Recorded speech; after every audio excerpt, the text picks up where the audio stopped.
Olá, meu nome é Felipe Carvalho e já a gente vai começar mais um programa RIMSA para uma cultura de não violência. Eu queria te convidar para estar conosco. Hoje a gente vai falar sobre perdão, sobre inteireza do ser, sobre estar conectado com quem a gente é, sobre a ressignificação de algumas interpretações. Então eu te convido a estar conosco já.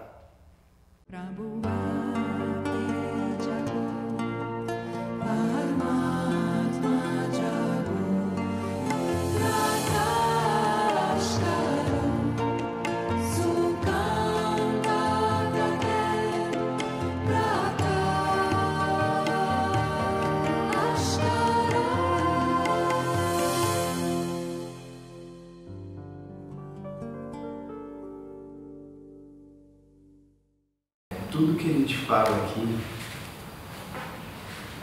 a gente está falando, eu estou falando de você, estou falando de mim. Eu não estou falando do outro, né? É fácil ter a tendência de, nossa, fulano deveria estar ouvindo isso aqui, né?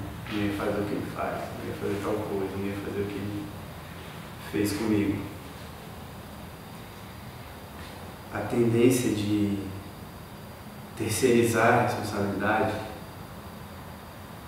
de terceirizar o nosso bem-estar, de projetar nossas questões, é uma tendência que é um jeito que o ego usa para continuar no controle. No momento em que a gente se autorresponsabiliza pelas nossas questões, pela nossa mala pesada, primeiro a gente se questiona, mas na verdade quem a gente está questionando é o nosso ego, é o eu, aquele que se diz eu, aquele que tem desejos, aquele que tem necessidades, aquele que tem o meu envolvido. Então, é muito fácil a gente terceirizar a responsabilidade. E é o que a gente faz quando a gente culpa, quando a gente julga o outro, quando a gente classifica o outro, né? E aí, em geral, isso se dá por tentar tentar chegar nas causas dos nossos problemas, ou seja, quem tem a culpa. Isso em relacionamento é muito fácil descambar para esse lado, em relacionamento, né? Um jogo de acusação, qualquer tipo de relacionamento. Mas é muito mais fácil descambar para esse lado do jogo de acusação do que da autorresponsabilidade. Nessa questão que a gente tem, realmente a minha responsabilidade é essa. Como é que eu posso fazer diferente? Seria vitimização, né? Normalmente as pessoas sempre tendem a se vitimizar do que ter a autorresponsabilidade das suas atitudes. Quando a gente se culpa, a gente se vitimiza. Quer dizer, quando a gente culpa o outro, a gente se vitimiza, é o que você está dizendo. Eu sou vítima daquela atitude. Da atitude do outro. Eu não sou responsável pelo que está acontecendo. Isso. No mínimo responsável pela interpretação do que está acontecendo, eu sou. No mínimo. Quando, às vezes, eu fiz muito pouco para alimentar uma situação negativa, que às vezes que a gente sabe, às vezes é até kármico, né? Mas digamos que eu tenha feito muito pouco para alimentar uma situação. A interpretação daquela situação, como eu recebo a atitude do outro, como eu recebo o olhar do outro, a palavra do outro, isso sim é a minha responsabilidade.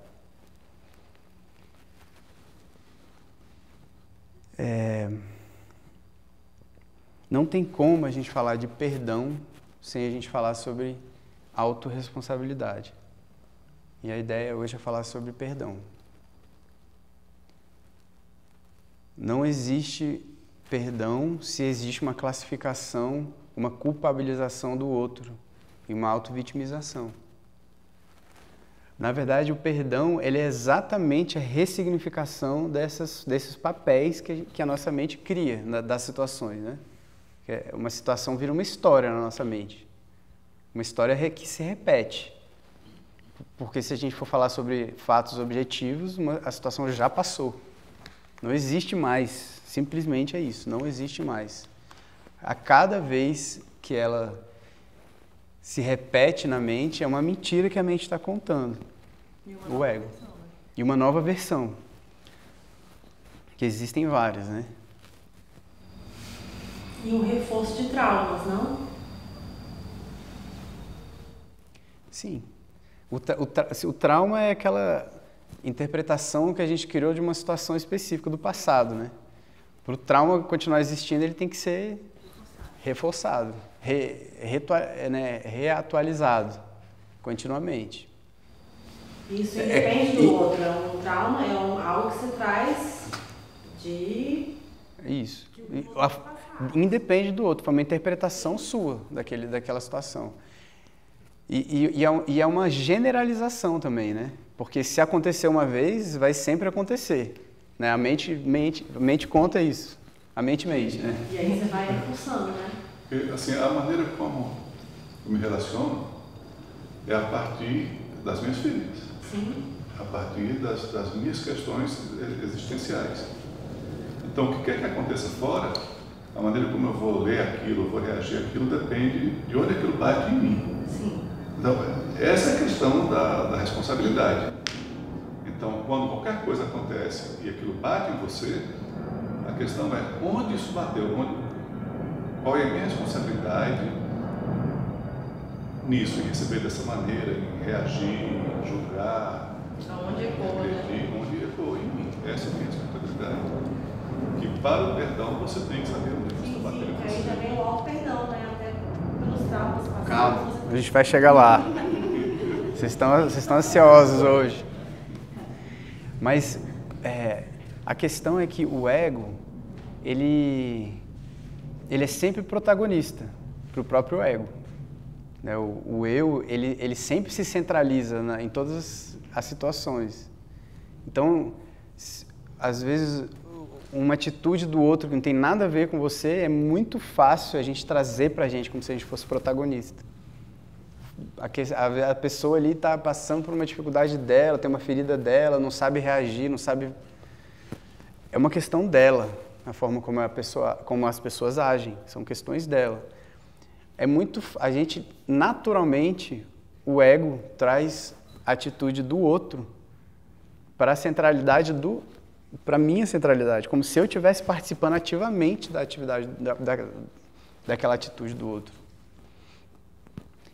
Né? Se repete muito isso, se eu falar tal coisa, fulano vai ficar magoado, mas a mágoa é do fulano, não é minha. Isso assim, obviamente, não serve de desculpa para a gente praticar violência, agressividade. Se a gente está sendo verdadeiro, se a gente está sendo verdadeiro com não violência,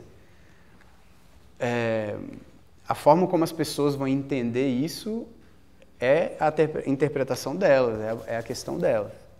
Você imagina se Jesus Cristo tivesse preocupado em como as pessoas iam receber a mensagem dele, Gandhi, Chico Xavier, etc. Sempre foram pessoas muito mal compreendidas. E quem não é mal compreendido, né? Se até eles são mal compreendidos. Então, conseguir relativizar o ego é um passo muito grande no caminho da autorrealização, né? Da autorresponsabilidade, da conexão consigo mesmo. Se a gente é uno, se a gente é uma coisa só, com Deus, com o outro, não existe a centralidade de nenhum ego, é uma coisa só. A gente é um oceano de amor, unidos uns aos outros, é uma coisa só, não existe centralidade de ninguém. Né? Isso tira toda a necessidade ou a relevância da vaidade, de orgulho, de qualquer egocentrismo, né? Qualquer tipo de egocentrismo. O ego não interessa, o ego primeiro que é uma mentira, né? Segundo que ele se centralizar é uma ilusão, é uma ignorância mesmo.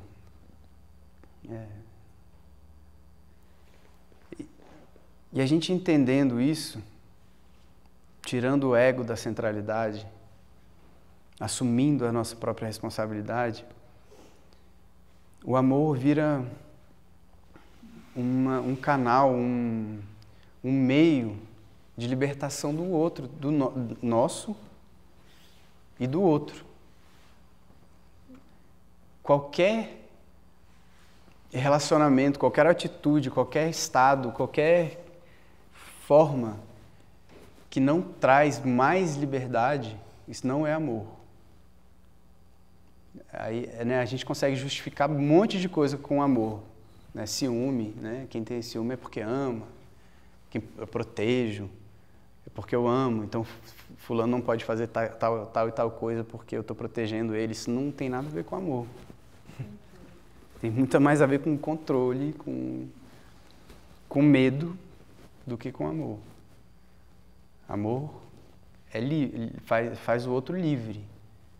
Né? E como a gente está falando sobre amor sem relativizações, sem condições, amor sem a mente, sem classificações, a gente está falando sobre um amor radical.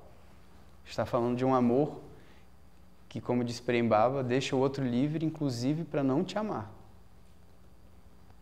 Isso sim é liberdade. Isso sim é dar liberdade para o outro e se libertar, porque você se liberta do controle de como o outro vai te amar, né? Veja.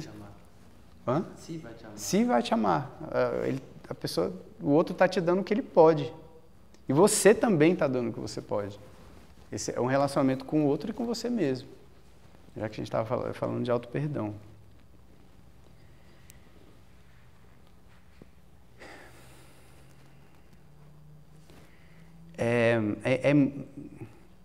Existe uma resistência muito grande quando se fala em perdão. Uma resistência do ego. Mas é uma resistência porque existe uma mentira por trás dessa resistência que o ego conta, a mentira, a ilusão de controle que o ego quer trazer para você, para mim. Essa ilusão de controle ela resiste ao perdão. Porque seja lá aquilo que a gente precise perdoar, que a gente queira perdoar, esse sentimento que a gente quer se livrar, que a gente quer ressignificar, é um sentimento que traz uma ilusão de controle. A mágoa, por exemplo, pensa bem quando você esteve magoado, quando você esteve com raiva ou ressentido. Veja se lá no fundo não tem uma vontade de vingança, assim por trás. E não falando que isso é errado, que isso é pecado, estou dizendo que existe. Não tem lá no fundo da mágoa assim uma coisa de esse meu sentimento vai punir a outra pessoa, vai punir a pessoa que me fez mal. Se eu perdoar, eu vou livrar essa pessoa daquilo que ela fez. Eu vou libertar, vou dar uma forria para ela, mesmo ela tendo me machucado. A mágoa, ela traz essa ilusão que é muito forte. E por causa da centralidade do ego, por conta da identificação excessiva que a gente tem com o ego e com as mágoas e com essa ilusão de controle, a gente não consegue pensar, a gente não consegue questionar essa mentira, essa ilusão de que a mágoa é capaz de punir alguma outra pessoa. Olha como o ego ele é centralizado, como se ele fosse capaz de se estender até punir uma outra pessoa. Isso é uma mentira, é uma grande mentira. A mágoa pune, sim, mas pune só quem sente. Não pune mais ninguém.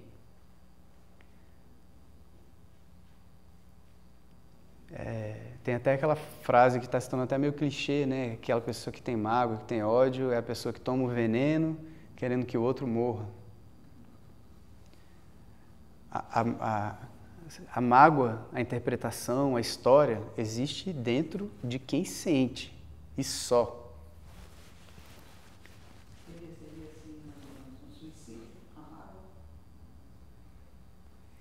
Eu acho que o que você disse faz muito sentido. Na psicanálise tem o Thanatos, né, que é a pulsão de morte. Eu imagino que tem a ver com isso, sim, de uma coisa masoquista, né? A gente só se conecta com quem a gente acha que a gente é e a gente existe nessa ilusão através das tensões. Das tensões causadas pelo ego, pelas feridas. Porque às vezes eu tenho uma questão mal resolvida com a minha mãe, com meu pai, e a mágoa, a tensão, a ferida que eu tenho com eles me conecta a eles. Então eu preciso não deixar essa ferida ir embora, porque o meu ego mente para mim dizendo que se eu deixar essa ferida ir embora, eu vou me desconectar deles. Existe esse masoquismo, com certeza, que não deixa embora a mágoa, que não deixa embora a raiva, que não deixa embora o ego. Porque o ego, ele é o eu, né? Aquela ideia de eu, a ideia de que eu sou separado de você, eu sou separado de Deus, isso traz o meu. E se existe eu, existe o meu, o que é meu. E o meu traz os desejos. Eu preciso, de uma certa forma, para eu me entender como eu preciso de alimentar meus desejos, minhas expectativas frustradas, as expectativas que eu tenho, e o medo de que elas sejam frustradas no futuro, né? E traz ansiedade, preocupação, etc. Eu preciso viver no passado, eu preciso viver no futuro.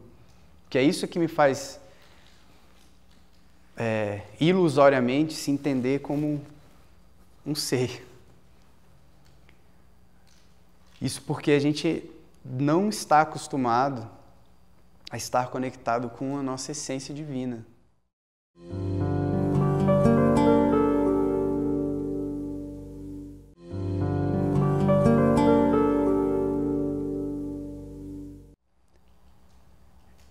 É muito fácil entrar em meditação e se desesperar. Não sei se vocês já passaram por isso. Não se desesperar, mas, meu Deus, perdi o controle, onde eu estou? Quem eu sou? Para onde eu... Peraí, calma aí, deixa eu voltar um pouquinho, porque tá demais. Eu já vi gente tendo ataque de pânico, entrando em samadhi, em meditação mais elevada. Não é incomum. O cérebro não consegue lidar. O cérebro... pode ser um susto, um medo excessivo, preciso voltar, uma ansiedade, uma vontade, um sentimento de eu perdi o controle, porque perde mesmo. A ideia da meditação é essa, é de perder o controle, de se afastar do ego e deixar o ego sem controle. Então a sensação parece que a gente vai embora, sei lá. Sim, realmente é uma coisa que de vez em quando a gente vai indo e a meditação precisa ser periódica, não adianta meditar uma vez a cada 3 meses, não adianta. Exatamente por isso. Cada vez que a gente medita, a gente vai abrindo uma frestinha, vai se acostumando, vai abrindo outra frestinha, vai se acostumando. Uma hora você abre uma janela inteira e aí você vê que tem um mundo novo e aí já era. Aí você nunca mais quer o ego. Aí você fala, cara, agora eu preciso me livrar do ego. E aí vai. Mas a gente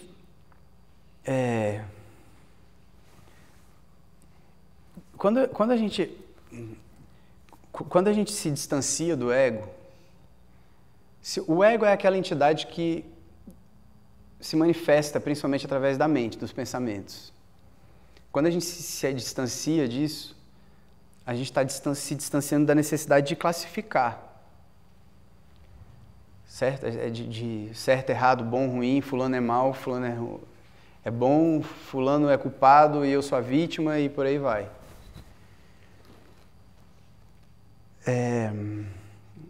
Quando a gente fala isso, eu acho que, assim, eu tenho a impressão que surge um medo junto de que a gente vai virar submisso, que a gente vai começar a aceitar tudo.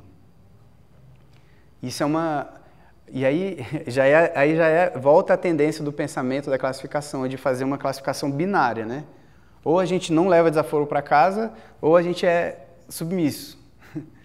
Como se não existisse milhares de possibilidades de atitude entre essas duas coisas. A mente, ela não é muito inteligente. Inteligente é a criatividade. Inteligente é a intuição, os insights. A mente, ela funciona binariamente, igual um computador. Ou é sim ou é não. Ou é submisso ou é violento. Está errado. Um dos paradigmas que a gente está querendo quebrar é esse. A gente não precisa viver nessa dicotomia da mente. A gente, em geral, o que vem primeiro é dicotomia, é isso ou aquilo. Mas a gente, com a meditação, com a presença, com a presença mesmo, estando presente, se observando, a gente pode questionar isso. Calma, não é assim. Não é ou eu fico com raiva e ataco, ou eu reprimo. O que isso tem a ver com perdão? O perdão não é aceitar tudo sendo submisso. E não é negar a mágoa. São duas coisas... Perdão e isso que eu falei são coisas muito diferentes. Eu tenho uma mágoa. Primeira coisa que eu faço é aceitar isso. Eu tenho uma raiva. Eu tenho dificuldade com a pessoa. Às vezes a gente tem dificuldade até de assumir que a gente tem mágoa porque a gente está aqui no caminho da meditação, do gratiluz, a gente não sente mágoa, mas não é bem assim. A gente às vezes tem o ego espiritual, né, mentindo pra gente. Não é, a ideia é identificar o que a gente sente e ser verdadeiro com a gente. A verdade começa com a gente mesmo. O que eu tenho? Às vezes a gente está negando isso pra gente, um nome, a classificação, um jeito de a gente... Um passo, né, para a gente chegar lá, um caminho para a gente chegar lá, às vezes a gente tem um desconforto com uma pessoa, um desconforto com a gente mesmo, um desconforto com alguma situação, sabe? A presença só do outro já se sente... O ego, ele causa desconforto. A nossa essência divina, que é amor, não causa desconforto. Não tem como amor causar algo que ele não é. Então, um desconforto, um medo, às vezes a gente trava na frente de algumas pessoas. Isso é um grande indício que existe uma necessidade de perdão, de se ressignificar alguma coisa. Às vezes não aquela pessoa específica, mas às vezes aquela pessoa, ela ativa aquela questão inicial. Aquele trauma inicial. Ou seja, existe uma necessidade de perdão. Não é daquela pessoa, mas... E aí é necessário um autoconhecimento, uma busca interna, interiorização, para poder entender... Uma pessoa não ativa nada, mas a outra pessoa é tão traumatizada com certas situações assim que qualquer coisa, tipo, desperta um gatilho na outra. Não, mas aí ativa. Você desperta um gatilho, tem uma ativação. Mesmo que seja criação da mente dele. Mas é sempre uma criação da mente. Sim, mas eu tô falando assim, mesmo que a pessoa não tenha uma atitude real daquilo... Mas algo ativou. O medo da pessoa, da atitude da pessoa, o medo da pessoa ativar já ativa. Ou seja, nesse caso, é muito importante que a pessoa ressignifique aquilo que causou isso. A raiz. A raiz do problema. E na grande maioria das vezes é a coisa necessária aí para ressignificar o perdão. A gente vai falar sobre isso. Mas não existe perdão, não existe amor, não existe auto-amor, não existe se livrar, ser livre desses condicionamentos, se não existir uma honestidade, uma humildade, para ver, entender que existe aquela ferida que é ativada e aceitar. Enquanto a gente não aceitar, enquanto houver uma resistência, uma tentativa de negação, essa ferida fica até mais forte, fica maior, porque ela ganha alimento com a briga contra ela.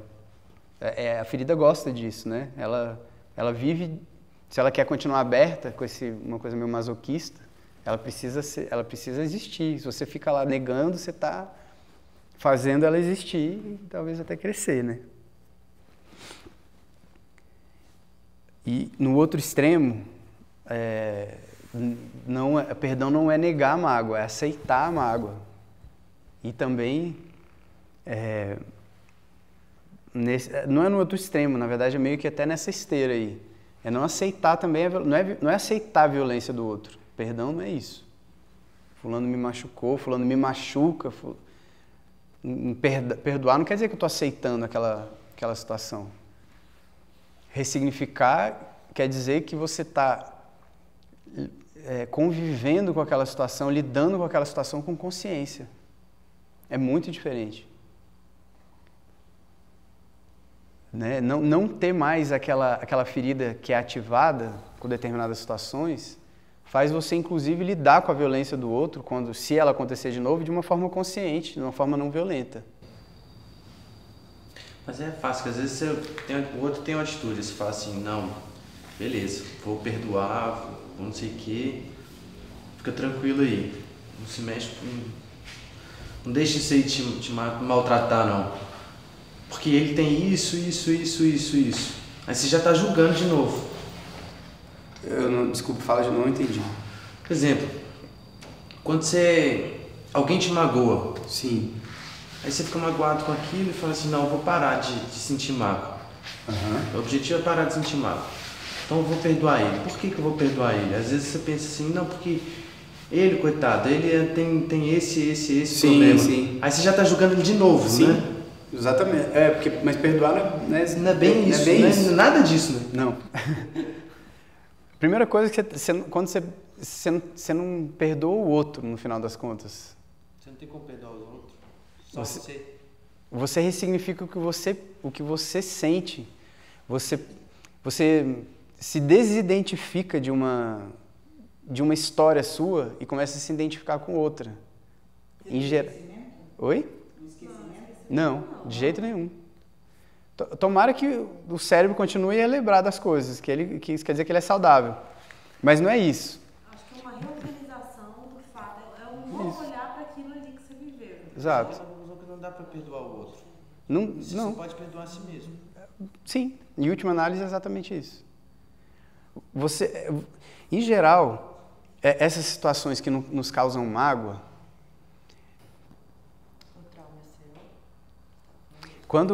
em geral, essas situações que nos causam uma mágoa, que a gente generaliza, que a gente traz para...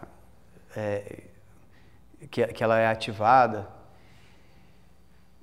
existe muito de um relacionamento... Esse momento que causa isso, existe muito de um relacionamento com a gente mesmo. A pessoa, sei lá, alguém fez alguma coisa e eu não soube lidar com aquilo. Na verdade, assim, grosso modo é isso. Eu não soube lidar com aquela questão. Me causou um medo, me causou inveja, me causou ciúme, me causou um machucado. É uma questão criada pela falta de capacidade de lidar com aquele estímulo externo, digamos. Ou seja, o perdão é voltar naquilo e entender como que eu me culpo de não ter reagido do jeito certo. Ressignificar como que eu sinto medo de passar por aquilo de novo. Tudo tem a ver com o eu, com o meu ego. Tem muito pouco a ver com o outro. Às vezes o outro não precisava, às vezes, se não fosse aquela pessoa que fosse gerar esse trauma, seria uma outra. Não, um auto-julgamento. Exatamente. Exatamente. E eu ia falar isso, eu ia entrar exatamente nisso agora. Não é difícil, é desafiador. O que ela falou foi que... Porque eu penso que o perdão não é automático. Eu acho que quando a gente pensa em perdoar, a Amanda me machucou, vou perdoar a Amanda. Eu não sinto como algo automático, eu sinto Não, como de jeito algo nenhum. de um percurso. Exatamente. E quando você coloca como algo automático, acho que fica banal, você Claro. perde o caminho.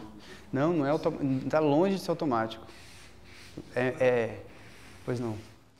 O perdão é um percurso, né? Que começa por identificar.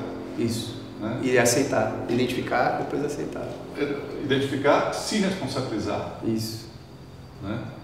Integrar essas partes que estão feridas, onde está ferida, porque só pelo entendimento que você vai conseguir perdoar. Não é um entendimento mental, é um entendimento do coração. Eu ia falar isso no final, mas já que a gente entrou, é porque está no ar. Uma vez eu ouvi o Prem Baba falar, eu já ouvi ele falar algumas vezes, mas eu lembro dessa vez porque me causou um impacto. Ele falou que o perdão é uma dádiva divina, é uma bênção. Como é que é a palavra que ele usa? Uma graça. Perdão é uma graça. Eu falei, não é possível. Como assim? Então quer dizer que E na minha cabeça, naquele momento dividida, de achar que Deus era um ser longe de mim, eu pensei, bom, então eu vou perdoar só quando Deus quiser que eu perdoe. Ele que vai decidir quando é isso. Caiu minha ficha no dia em que eu entendi que eu sou Deus, que você é Deus, que todo mundo é Deus, que Deus está aqui. E quando o Antônio Carlos falou que o perdão é trazer da mente para o coração, quer dizer que a ressignificação é feita pelo nosso eu divino, não pelo humano. O humano não perdoa muitas coisas, e não adianta exigir isso do humano, do meu humano, do que eu tenho de humano. Imagina aquelas situações mais atrozes, né? Que acontecem entre famílias, entre desconhecidos, casos de violência sérios. Você vai chegar para uma pessoa e falar, olha, perdoa. A pessoa que está identificada com o humano nela, vai falar assim, olha, você está de brincadeira comigo, né? Agora, quando a pessoa consegue entrar em contato com o eu divino nela, primeiro ela começa a vislumbrar a possibilidade de perdão. E aí ela começa a caminhar nesse percurso. A voltar, a entender. Primeiro entrar em contato com o divino dela. É por isso que o caminho é esse. O caminho é se desidentificar do ego e se identificar com o que eu tenho de divino. Primeiro que o divino, ele não julga, não classifica. Isso é pequeno, isso é secundário. Serve para viver no mundo, mas para a nossa essência, para quem a gente é de verdade, isso é besteira. Classificar se certo, errado, julgo, quem está culpado, quem está... Isso não serve. E depois o eu divino, que é amor, ele acolhe tudo.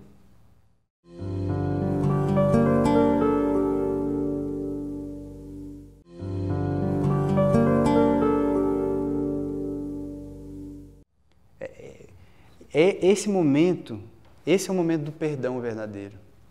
O momento em que a gente sai das classificações, principalmente da gente mesmo, de vítima, né? Aí a partir disso das defesas que a gente assume por ter sido machucado, as máscaras, as matrizes do ego, a gente sai disso e se conecta com o que a gente tem de inteiro, que é tudo, que é unido, que ao mesmo tempo é nada, mas é tudo. Qualquer história, qualquer coisa que passou, fica irrelevante, passou, é passado. E aí vem o perdão como uma bênção mesmo. E que o perdão é que liberta, né? Você liberta você, não liberta o outro. Né? E O amor, ele só vai fluir quando você é livre. Você já está livre, você tem que viver esse perdão. Tem uma situação, é bem fácil da gente guardar, de entender isso. É que quando você tem uma situação, tem uma dificuldade com outra pessoa, você pode até elaborar, pode fazer a terapia, pode meditar, pode de várias maneiras buscar um entendimento. E você chegar num ponto em que você fala, não, eu entendo, eu perdoo a pessoa, né? Tal. Mas tem uma coisa que quando você lembra da pessoa, ou você está na presença dela, tem uma coisa lá no fundo que lhe prende. Ou seja, você não perdoou verdadeiramente, ou seja, você não conseguiu ter a verdadeira compreensão. Então você continua preso. Nessas horas você acha que é mais fácil, ou mais fácil não, melhor, se aproximar ou se afastar? Olha, uma coisa eu tenho certeza.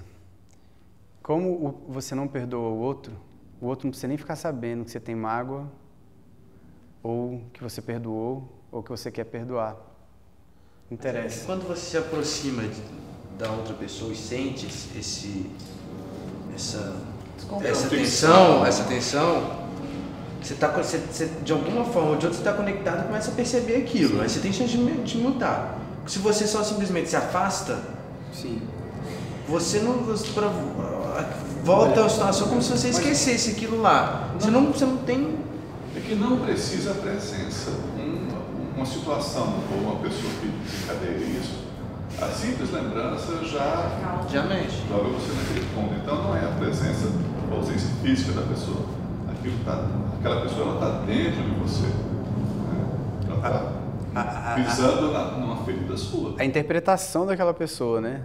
O jeito que você entendeu aquela pessoa, né? Que são coisas diferentes. Mas, assim, mas a sua pergunta é muito específica, né? Depende.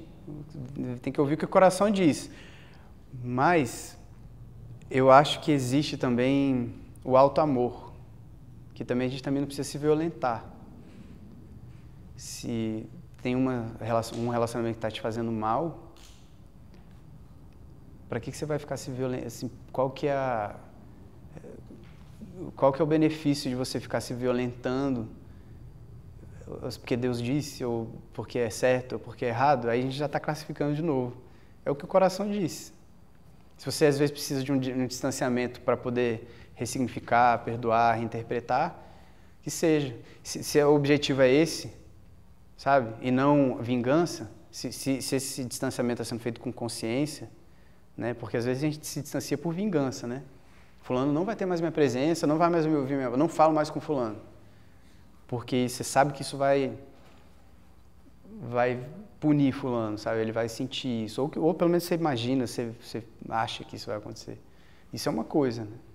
Se a outra coisa é você precisar cuidar de você, é diferente, né?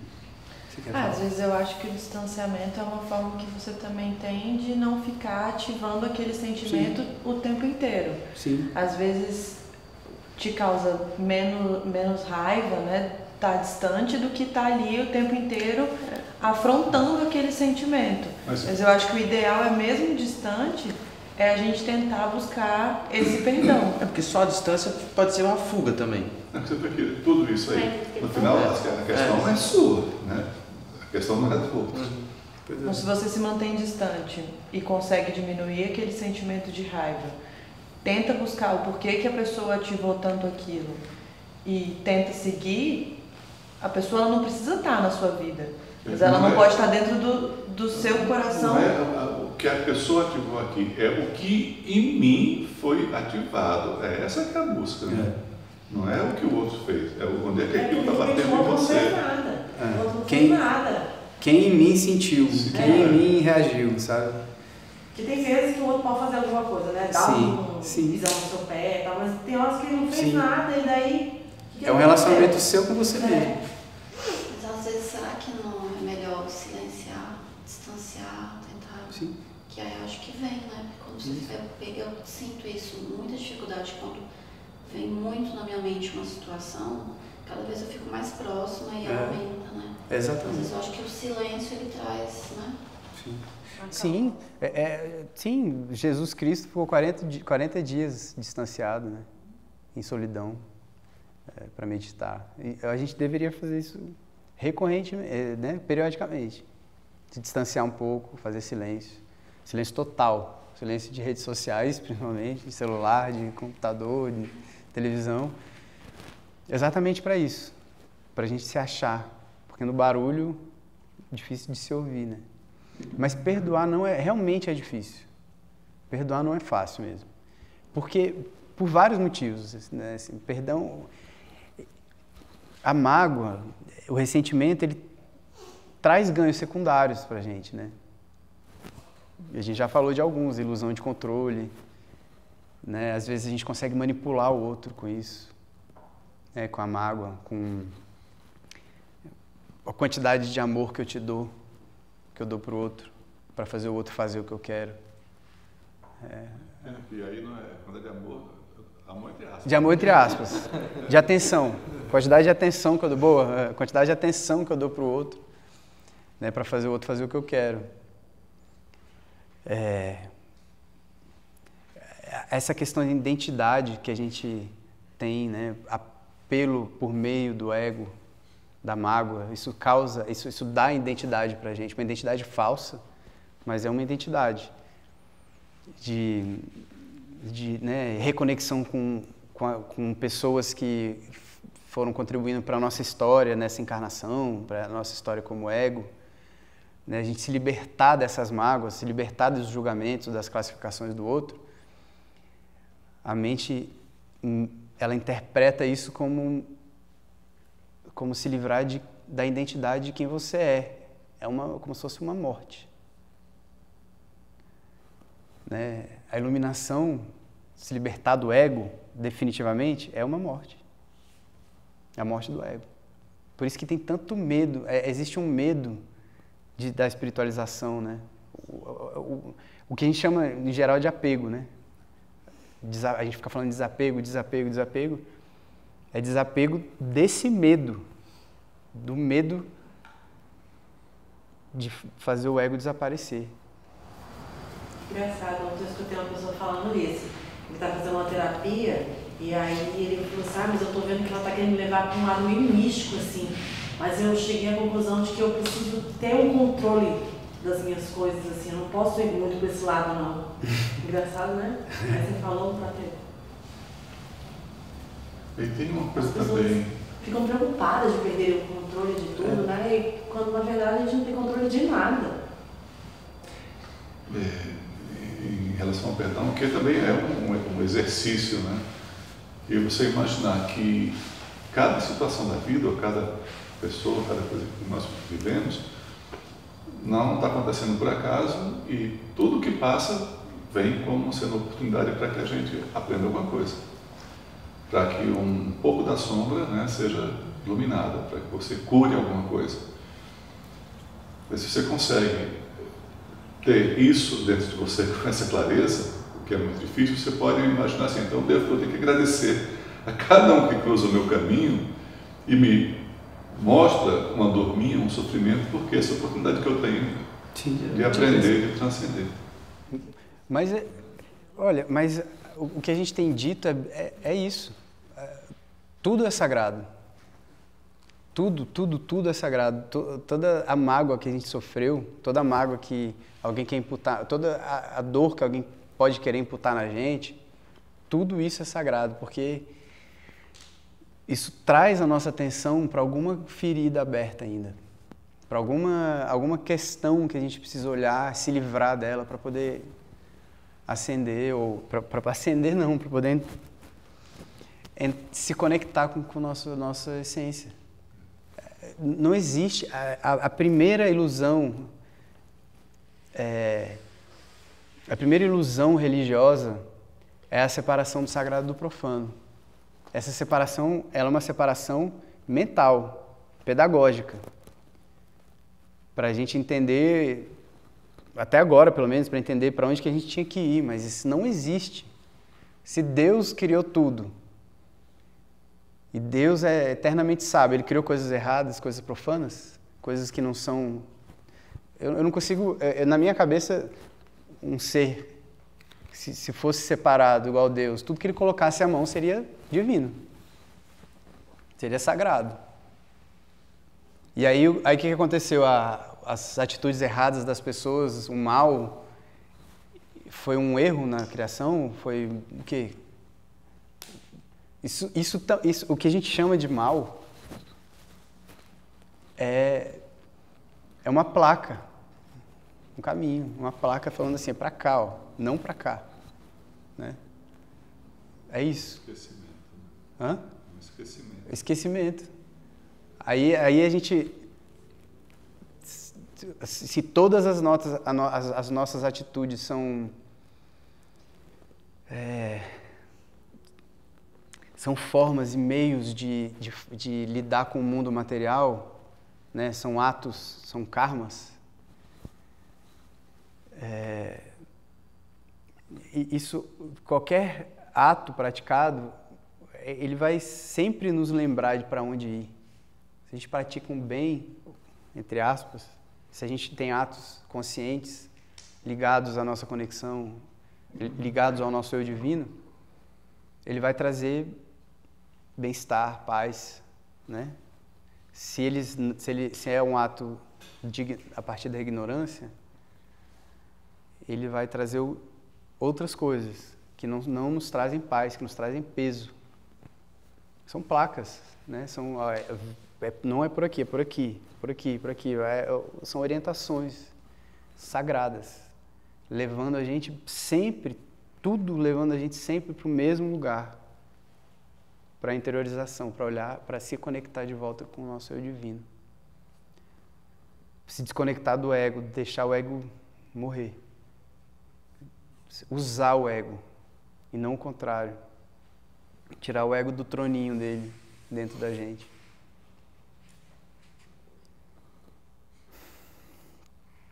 Para isso, a gente precisa de uma confiança imensa, uma fé, de uma confiança em quem a gente é, uma confiança no amor. Não existe amor sem confiança. Desconfiança não...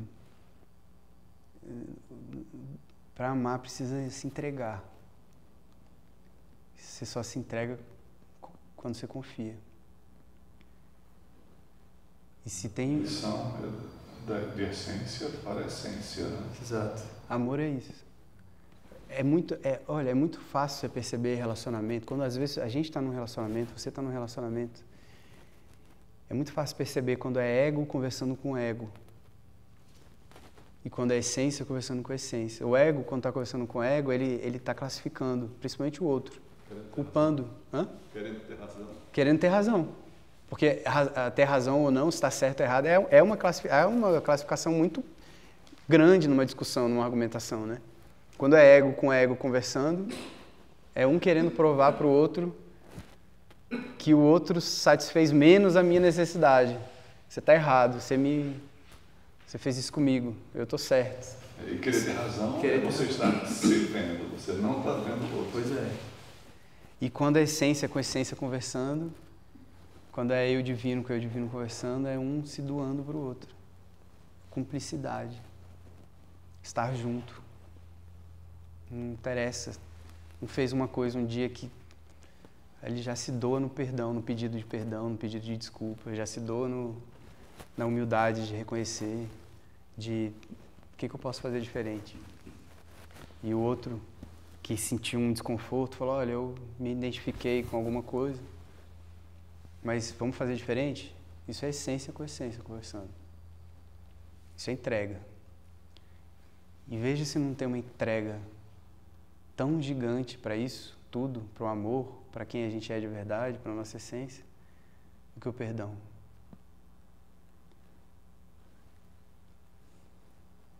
Você chega num ponto em que você entende que não tem como mais mudar aquilo que aconteceu, que não tem como mudar o outro, que não tem como fazer o outro reconhecer que errou, que às vezes o outro nem precisa fazer isso. É um ponto em que você risca a palavra deveria do dicionário, essa conjugação. O outro deveria ter feito aquilo. Eu deveria ter respondido isso. Chega nesse... É um ponto de entrega. Nada disso eu consigo mais fazer. Eu não tenho essa capacidade. Passou. E agora estou me entregando para a confiança de novo. Que isso não necessariamente vai acontecer. Aconteceu uma vez, mas essa ferida não vai mais existir. Se acontecer algo parecido, foi a atitude do outro. Não tem nada a ver comigo. Tem certos momentos... E olha, para mim, perdão, existe um componente psicológico no perdão. De reinterpretação, reclassificação. Mas para mim é uma atitude completamente espiritual. É se identificar completamente com o que a gente tem de divino. É se desidentificar com o ego, com a mente, com os pensamentos, e se identificar com o que a gente tem de divino. Perdoar é uma atitude de espiritualidade, é uma atitude de espiritualização. É se entregar para isso, é se entregar para o... Se entregar. Vê se espiritualidade não é isso. Entrega. A gente fala tanto de desapego. Desapego não é entrega? É tirar aquilo que a gente achava que a gente controlava, tirar aquilo que a gente achava que é meu e se entregar ao fluxo do amor, que não dá nenhuma garantia. Desculpa, dá uma garantia. Dá a garantia de que você só precisa amar para estar em conexão com quem você é. Que amando, se doando, é o suficiente. Só isso. Espiritualidade é uma coisa muito simples. Muito simples. Deus é uma coisa muito simples. Não existe complicação em quem é Deus, teologias. Deus é amor. Se resume em uma palavra. Pode ser até duas. Amor incondicional. Amor incondicional. Mas amor é incondicional. Só que todo o resto que a gente diz que é amor condicional não é amor. A gente chama disso porque nesse momento da nossa existência é necessário a gente passar pelo perdão. A gente ainda está conectado com quem a gente não é, com atitudes que a gente teve lá atrás e a gente generalizou, atitudes mentais, emocionais, que ficaram, né, que se enraizaram. A gente precisa passar a limpo essas questões que estão dentro da gente. Ressignificar, reinterpretar e se desconectar com isso. O caminho é se conectando de pouco em pouco com o nosso eu divino. Se desconectando com o pensamento, com as classificações da mente. Do certo, errado, bom, ruim, mal e bem, culpado e vítima, agressor e vítima. A gente vai se limpar, assim, vai criar um espaço dentro da gente. Esse espaço que a gente sente na meditação.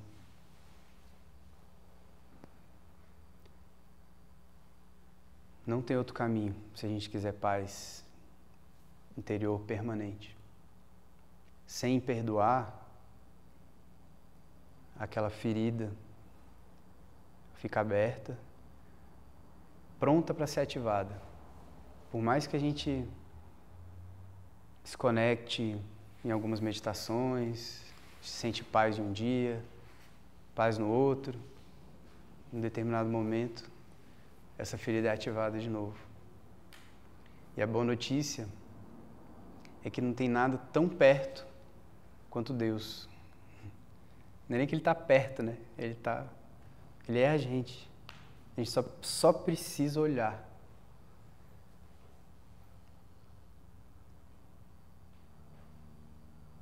Só precisa se conectar.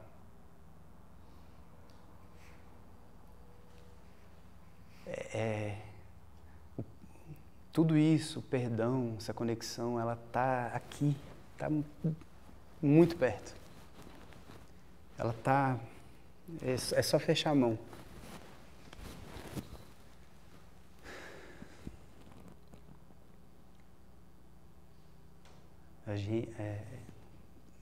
Vós sois deuses. Está lá no Salmo 71, se eu não me engano, Jesus repetiu. Buda falou algumas vezes sobre iluminação, sobre nirvana. Isso está perto de todo mundo, é possível. É só, de novo, voltar para dentro. Não existe outra saída que não seja para dentro. Prabhu